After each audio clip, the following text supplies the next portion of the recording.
Que a paz de Jesus possa estar com todos nós. Nós temos um registro no Evangelho segundo Mateus, capítulo 11, de uma fala do Cristo, onde ele disse assim: Vinde a mim todos vós que andais em sofrimento, vos achais carregados, e eu vos aliviarei. Tomai sobre vós o meu jugo, e aprendei de mim, que sou manso e humilde de coração, e achareis repouso para as vossas almas. Porque o meu jugo é suave, e o meu fardo é leve. Essa frase do Cristo, se nós atentarmos bem, veremos que ela envolve duas, se podemos dizer assim, duas questões diferentes. Então, para uma melhor reflexão, nós podemos dividi-la em duas partes.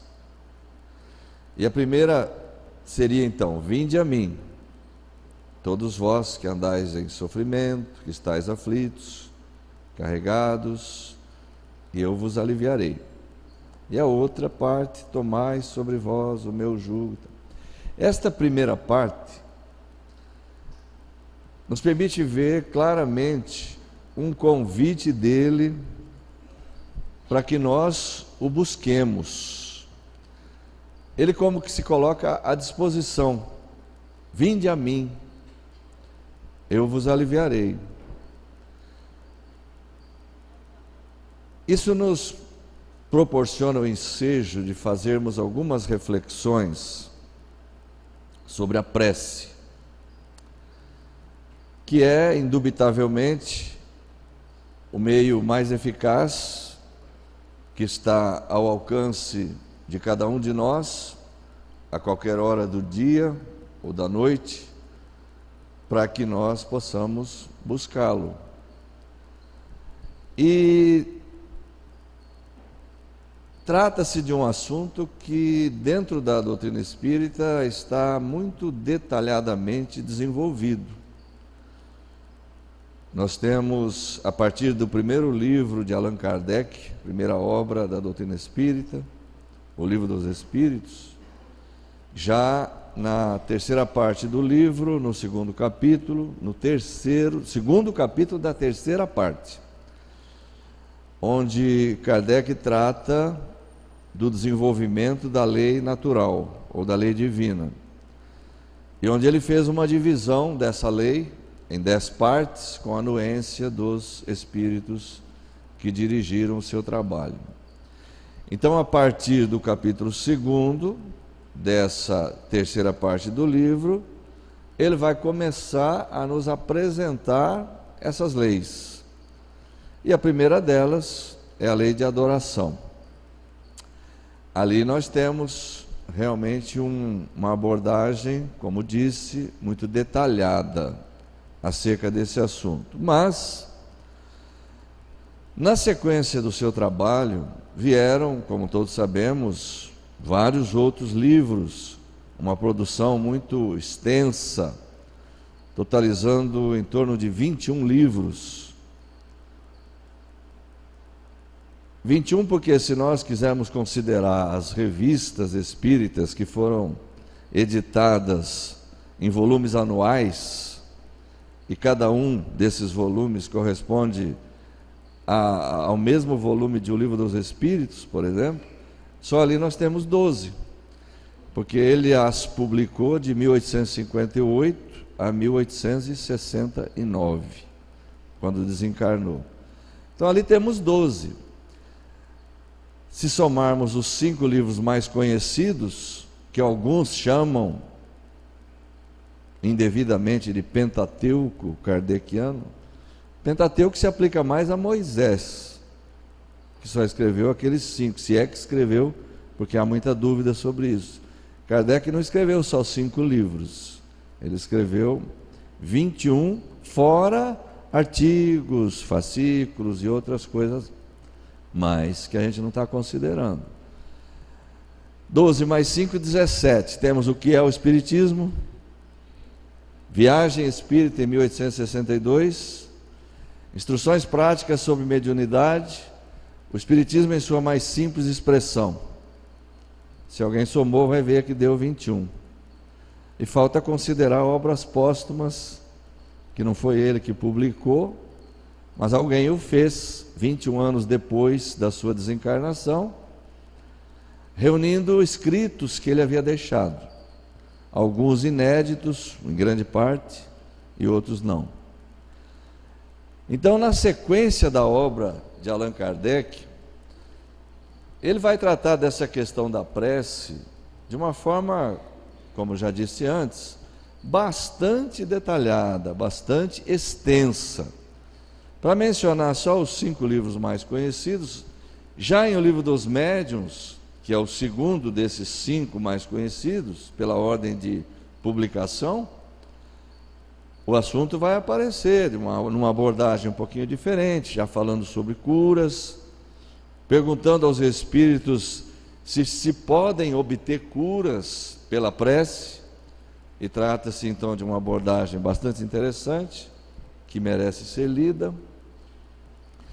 Mas em O Evangelho segundo o Espiritismo, nós vamos encontrar um capítulo todo, Pedi e obtereis, que é o capítulo 27, inteiramente dedicado a esse assunto.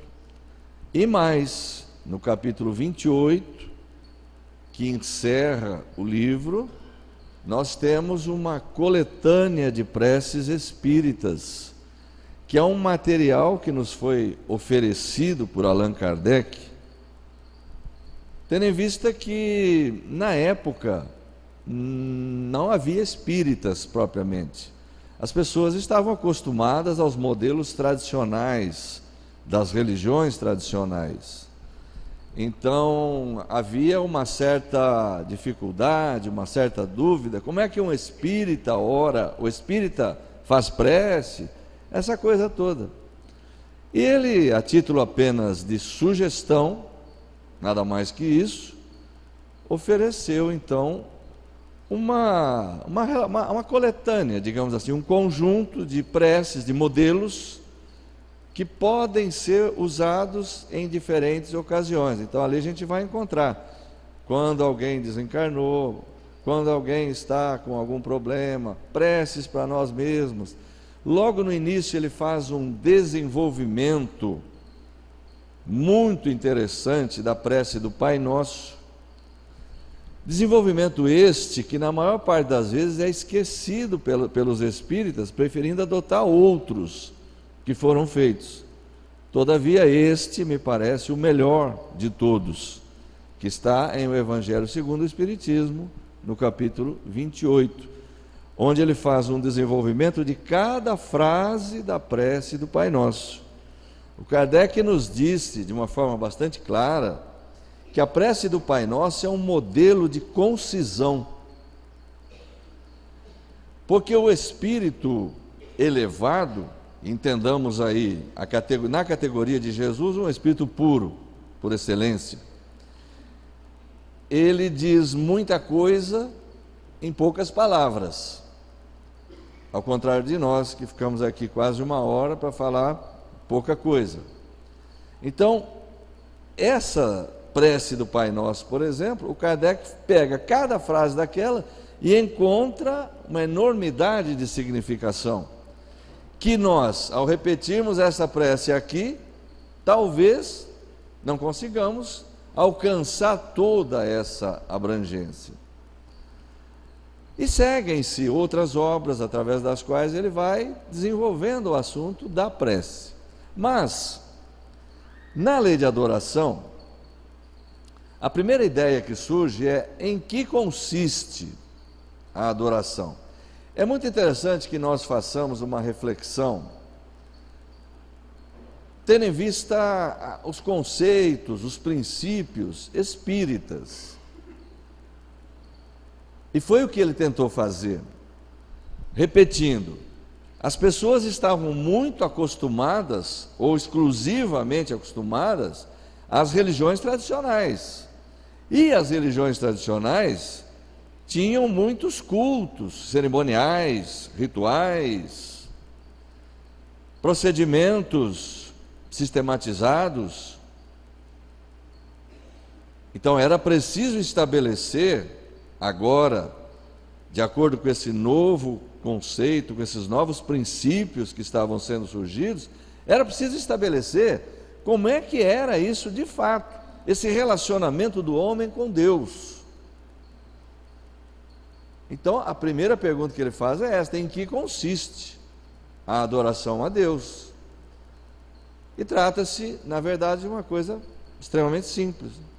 Consiste na elevação do pensamento a Deus. Você pensar em Deus, você está se pondo em contato, está adorando a Deus, está fazendo uma prece. E mais, pela adoração o homem aproxima de Deus a sua alma.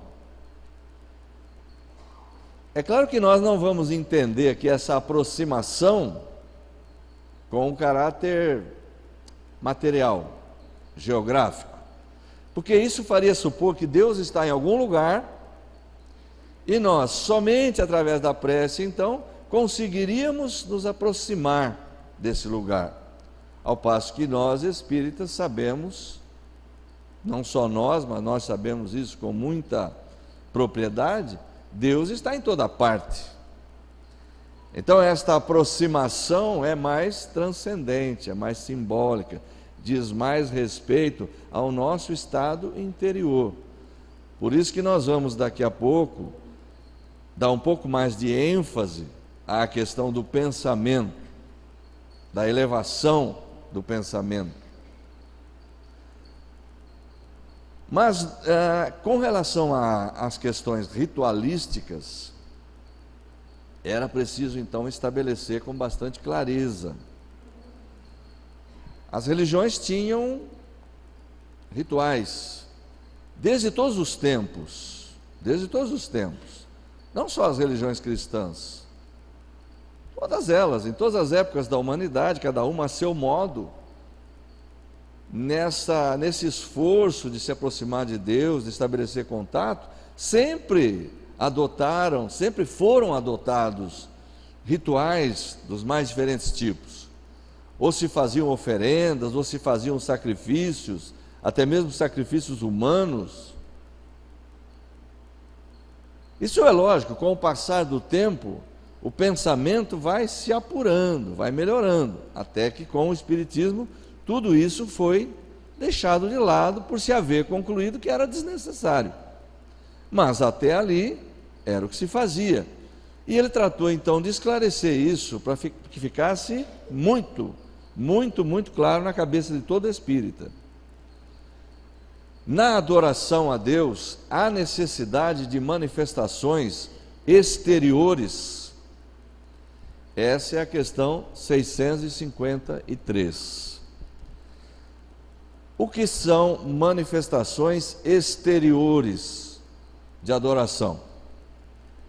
Certamente cada um de nós aqui já pensou em várias, porque ou nós estivemos lá, as conhecemos de perto, ou nós as conhecemos culturalmente, por ouvir falar, por estudar, por ver.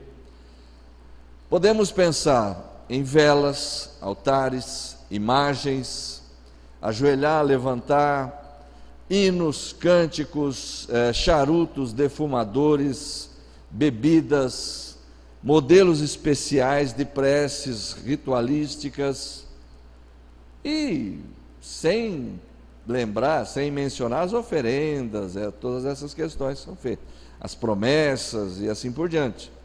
Tudo isso, o que vai além do pensamento, o que ultrapassa o sentimento, são manifestações exteriores de adoração, e dentro do Espiritismo ficou claramente estabelecido que não há absolutamente necessidade de nada disso. Agora, o que fica também bastante claro é um posicionamento espírita, desde esse momento aí, na questão 653A, de respeito àqueles que entendam que devam adotar. Aí o Kardec tratou de perguntar isso, e a resposta que veio nos permite chegar a esta conclusão. O Espiritismo não adota para si nenhum ritual, nenhum posicionamento de manifestação exterior, não adota para si, mas respeita em todos aqueles que entendam que assim devam proceder e o façam de forma sincera.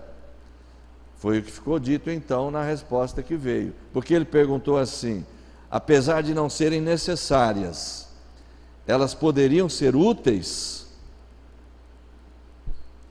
Sim, dirão os espíritos, sim. Se não for fingimento, se não for um vão simulacro. Por quê? Porque é sempre útil dar um bom exemplo. Agora, se for apenas fingimento, será antes um mau exemplo. E as pessoas que assim procedem fazem mais mal do que possam supor.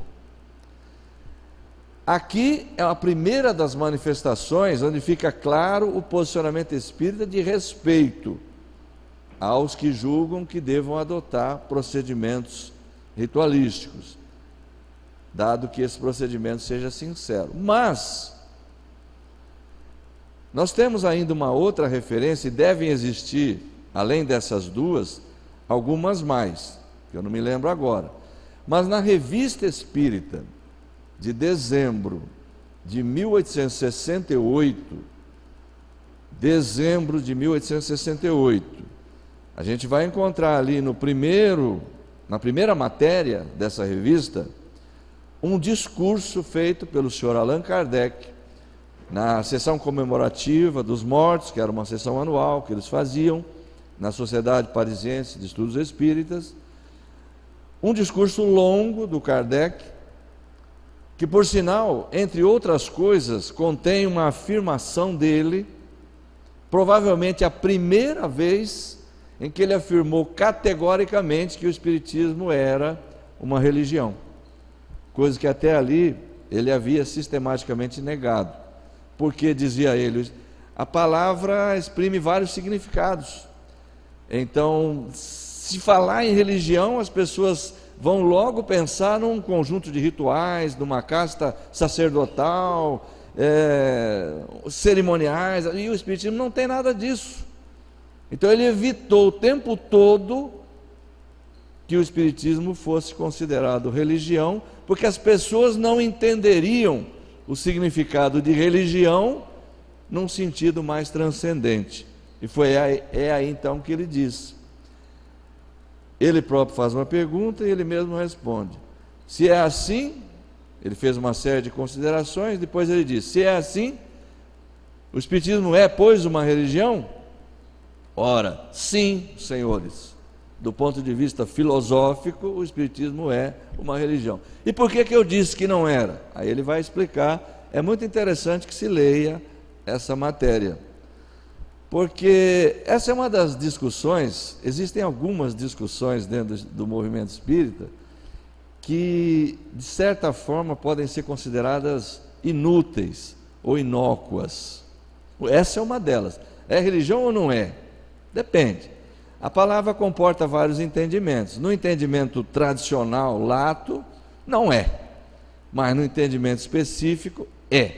É aí que o Kardec vai explicar a razão disso. Existe uma outra discussão também meio inútil, inócua. Todo mundo é médium? É ou não é? É outra discussão também que não tem muita razão de ser, porque é e não é, depende do ponto de vista que se considere. E assim por diante. Mas nesse discurso, dizia eu, lá no final, ele construiu um credo espírita. E dentro desse credo ele colocou como obrigação do espírita, colocou assim: respeitar, isso literalmente, do jeito que está lá, respeitar todas as crenças sinceras por irracionais que nos pareçam. Então, esse posicionamento da doutrina espírita é muito claro, é muito tranquilo. Não adota para si nenhum tipo de ritual, absolutamente nenhum, mas respeita naqueles que sinceramente os pratiquem e entendam que são necessários. Essa questão da adoração, quando se perguntou a necessidade de manifestações exteriores, os Espíritos disseram: a verdadeira adoração é a do coração. Coração, então, claro, naturalmente, vai significar aqui sentimento, espírito, verdade. Aquela mesma ideia que Jesus expressou à mulher samaritana, registrada no 4º capítulo de João. Só para a gente lembrar rapidamente, a conversa entre os dois já rolava fazia algum tempo. Num dado momento, ela derivou para a questão do local de adoração a Deus. E ela disse a ele, ela, uma mulher samaritana, disse a ele: nossos pais sempre adoraram, nós adoramos aqui no nosso monte, aqui neste monte. Vocês dizem que devem adorar lá no templo de Jerusalém.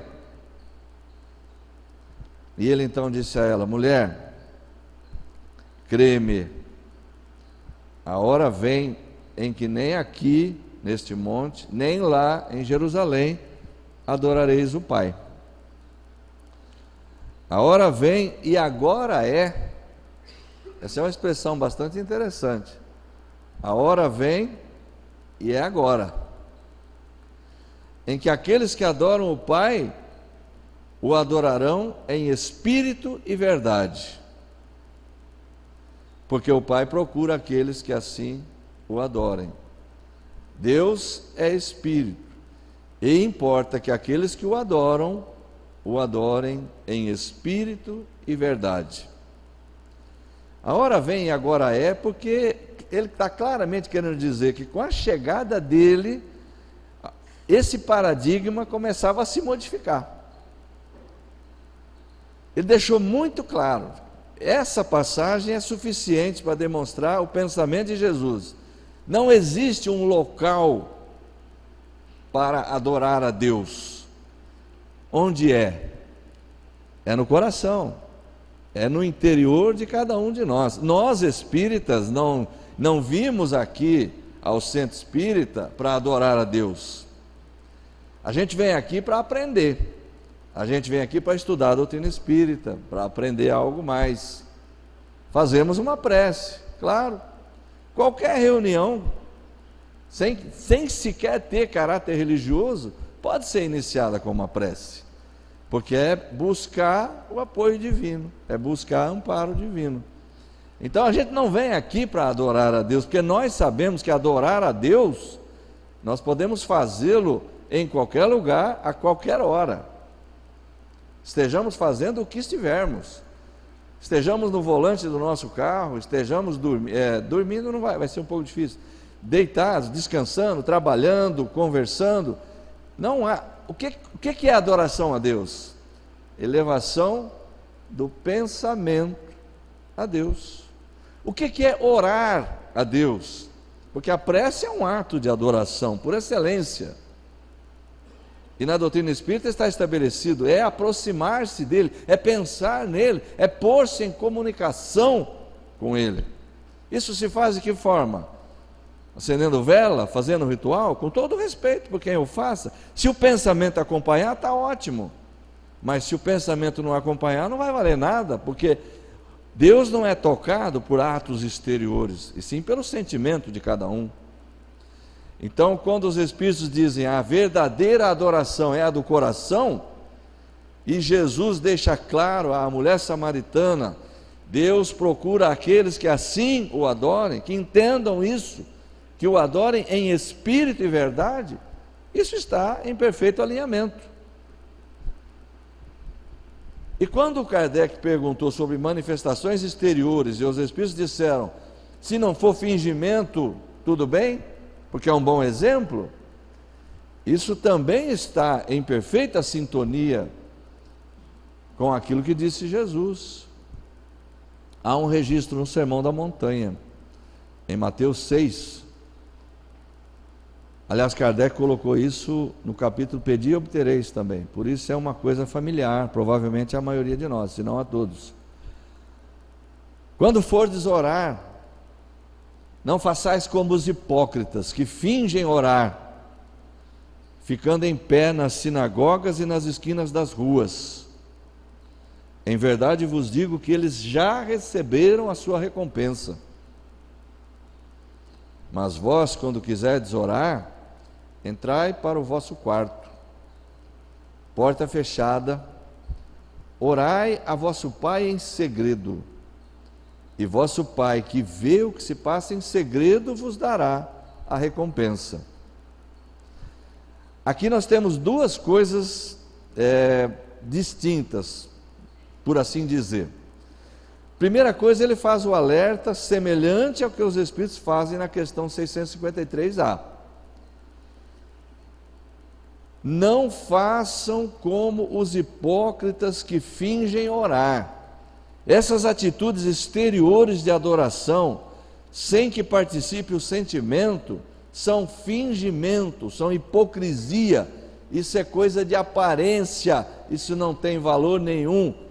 E ele via claramente muitos religiosos do seu tempo orando para se mostrarem. Era como que uma atitude de ostentação, de exibicionismo, colocar-se em evidência para receber a admiração das outras pessoas. Vejam como é santo, vejam como é piedoso, faz gordas doações ao seu templo, etc, etc. Mas por dentro não havia uma correspondência em termos de sentimento, de sinceridade, de proposta de mudança. Não façam como eles. E depois disse: oração é entre você e Deus. Entre para o seu quarto, feche a porta. Ninguém precisa ver, ninguém precisa saber. Não se trata de exibicionismo, não se trata de aparecer, de demonstrar religiosidade, de aparentar piedade, aparentar santidade.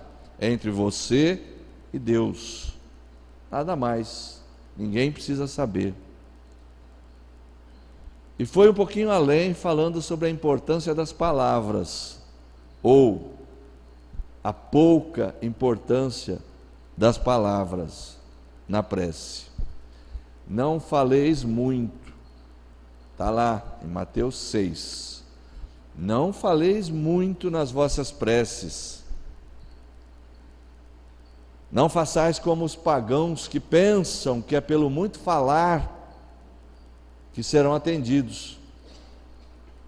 Não façais como eles, porque Deus já sabe de antemão tudo aquilo de que tendes necessidade, antes mesmo de pedirdes a Ele.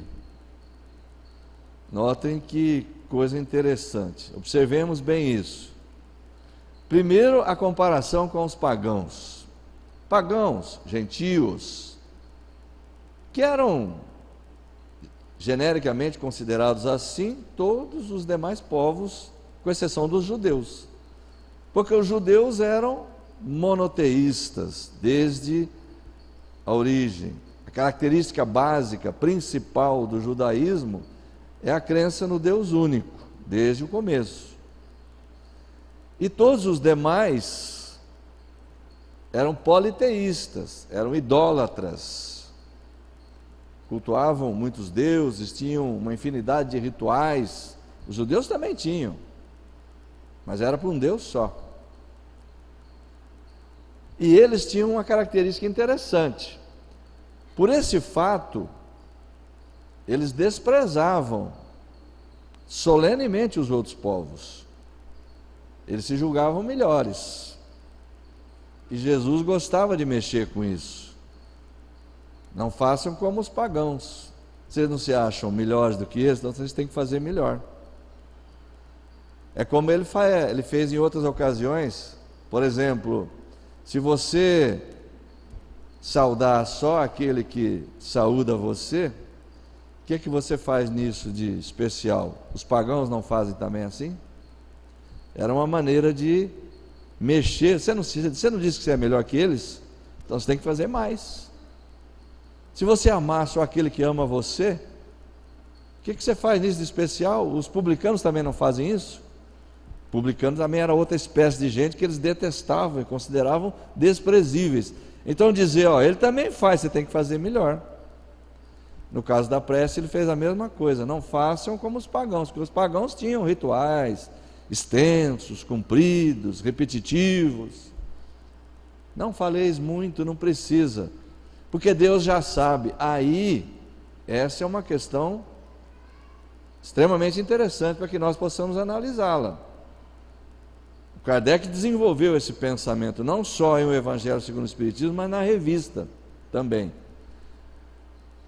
Estabeleceu-se uma linha de pensamento, até mesmo dentro do movimento espírita, de que não havia necessidade de prece. Primeiro por causa disso, porque Deus já sabe. Então é inútil ficar pedindo alguma coisa a Ele. Não precisa fazer prece, porque Ele já sabe. Jesus não falou que Ele já sabe? E outra coisa que as pessoas se baseavam é que as leis de Deus são imutáveis. Então é inútil ficar pedindo alguma coisa, que Ele não vai mudar os seus desígnios para atender a minha prece. Não é? E o Kardec vai desenvolver exatamente esse pensamento na revista e também no capítulo 27 do Evangelho segundo o Espiritismo. É claro que Deus, duas coisas, Deus já sabe. Nós não temos nenhuma dúvida a esse respeito. Deus já sabe. Que se Ele não souber, não é Deus. Então nós vamos ter que substituí-lo por um que seja mais competente. Porque nós, espíritas, temos uma definição de Deus bastante interessante. Inteligência suprema, causa primeira ou primária de todas as coisas. É a primeira definição. Mas, no desenvolvimento do assunto Deus, já no primeiro capítulo do Livro dos Espíritos, há algumas considerações a mais. Quando o Kardec vai perguntar assim, nós, na nossa condição atual, podemos compreender tudo que Deus é? Podemos compreender Deus em plenitude?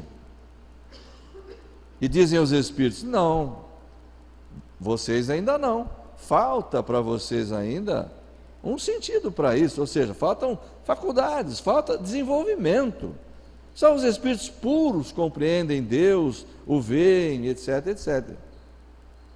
Mas o Kardec tentou uma argumentação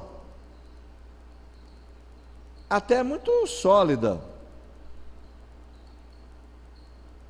Ele disse assim, se eu disser que Deus é único, eterno, imutável, imaterial, todo-poderoso, soberanamente justo e bom, onisciente, onipresente, eu não terei uma ideia completa sobre Deus? E os Espíritos dizem a ele assim, do seu ponto de vista, sim. Como quem diz assim, por enquanto está muito bom isso, pode ficar com isso. Mas saiba que há coisas que estão acima da compreensão do homem mais inteligente. Então essa consideração, Deus, eterno, imutável, onisciente, onipresente, é claro que sim, nós temos toda essa compreensão acerca de Deus, são atributos essenciais de Deus. E os Espíritos irão dizer, esses atributos, é óbvio, se faltar um deles em grau máximo, ele já não será Deus, porque outro poderia tê-lo, e esse é que seria Deus. Saber tudo, portanto, presciência. No livro A Gênese, Kardec explora esse assunto da presciência divina, que é saber tudo por antecipação. Quando ele vai estudar a questão das missões, por exemplo, dos espíritos, ele vai questionar isso. Mas Deus, como é que Deus vai confiar uma missão importante a um espírito que poderá fracassar? E é aí que os espíritos voltam a dizer: falta a vocês um entendimento a respeito disso. Deus jamais confiaria uma missão importante, algo que não pode haver falha, a uma pessoa que vai falhar. E tem uma diferença básica: Deus já sabe o que vai acontecer, se vai falhar ou não, diferentemente de vocês, que vocês não têm essa condição. É óbvio, é tranquilo. Então, ao dizer Deus já sabe de antemão aquilo que você tem necessidade, por isso você não precisa ficar falando muito na sua prece, Jesus pretendia realmente orientar quanto a isso. Não são as palavras que são importantes numa prece, mas sim o sentimento agregado a ela. Coração, é o que se fala desde o início: coração, sentimento, espírito, verdade. Jamais uma prece poderá ser boa. Pergunta o Kardec aos espíritos: a prece é agradável a Deus? Isso está na questão 658. E eles vão dizer assim: é agradável a Deus, desde que feita com o coração, com o sentimento. A prece do coração é preferível àquela que você leia, por mais bela que esta possa ser. E a gente poderia acrescentar algo mais aí: é preferível à prece decorada também, porque essa é um perigo danado. Até o Pai Nosso é meio perigoso nesse sentido, porque se você começar a falar Pai Nosso que está no céu, santificado seja o vosso nome, blá, blá, blá, blá, e saia em desabalada carreira de medo de esquecer, de não conseguir fazer inteira, que sentimento você vai colocar nisso? Se nós sabemos que o que vale na prece é o sentimento e não aquilo que você diz. As palavras em si, você pode até dizê-las, mas onde está o seu pensamento, o seu coração, querendo significar sentimento, nessa hora? Onde é que está? Qual o valor disso? E eu disse que a gente poderia dividir a frase de Jesus em duas partes, porque elas têm duas conotações um pouco diferentes.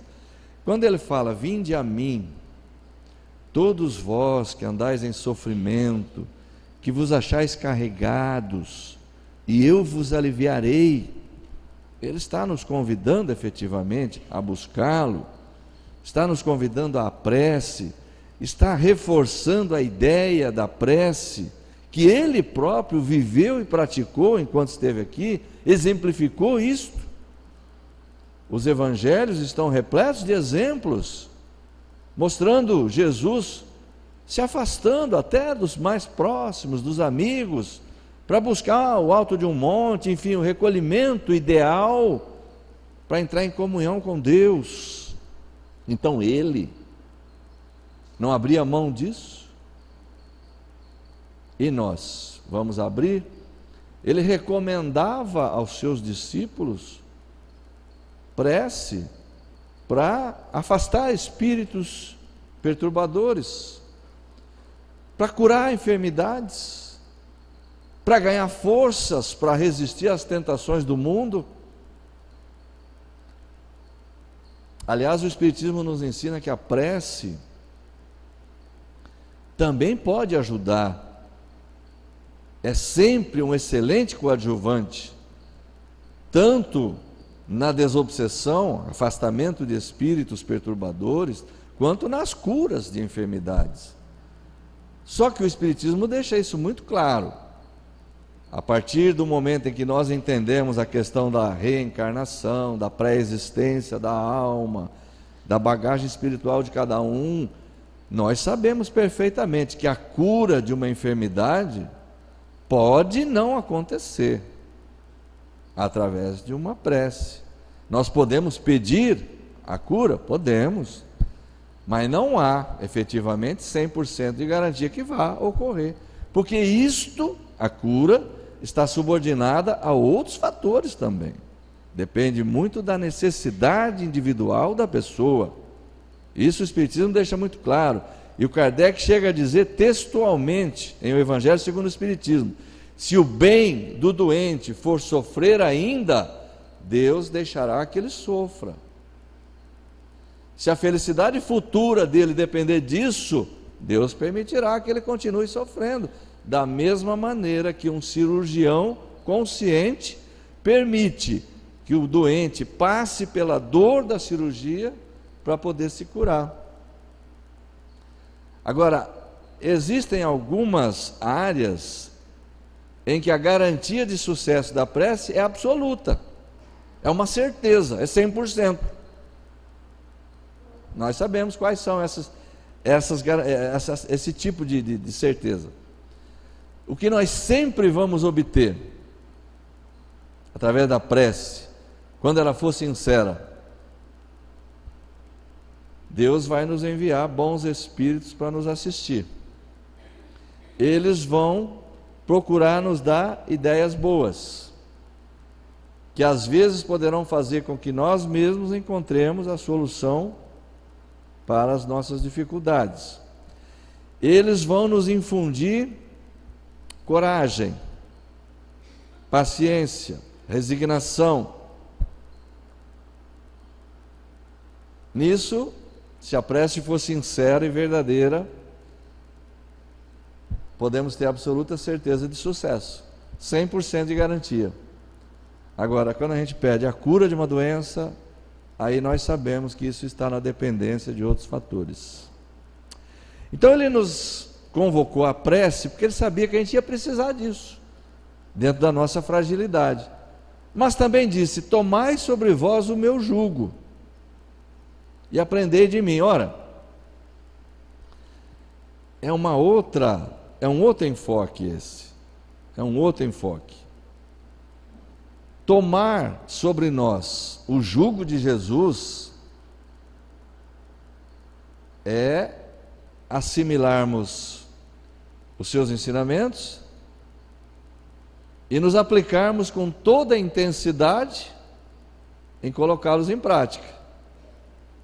E ele diz o que vai acontecer se a gente fizer isso: achareis repouso para as vossas almas. Ótimo, que maravilha. Mas não é o descanso eterno prometido pelas religiões, é a condição do espírito puro. Porque se nós atendermos em plenitude os princípios do Evangelho, o que vai resultar disso? Progresso. Vamos mais rapidamente. É claro que nós não vamos nos isentar das provas necessárias, nem das expiações, enquanto tivermos necessidade delas. Mas, fazendo isso, nós vamos acelerar o ritmo do nosso crescimento espiritual e mais rapidamente alcançar o topo da pirâmide. Kardec dá a escala espírita. No Livro dos Espíritos, a partir do item 100, nós temos a escala espírita, que ele dividiu em 3 grandes ordens. Só lembrando rapidamente: a partir da mais baixa, onde certamente nós estamos, espíritos imperfeitos.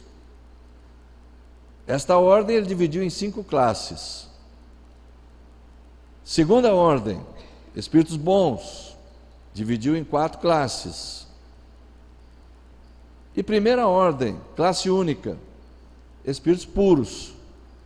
Esse é o topo da pirâmide. Esse é o apogeu.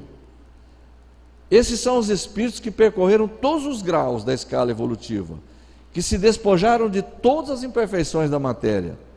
Esses são os espíritos que já não reencarnam, não precisam reencarnar. E quando encarnados, dominam de modo absoluto a matéria.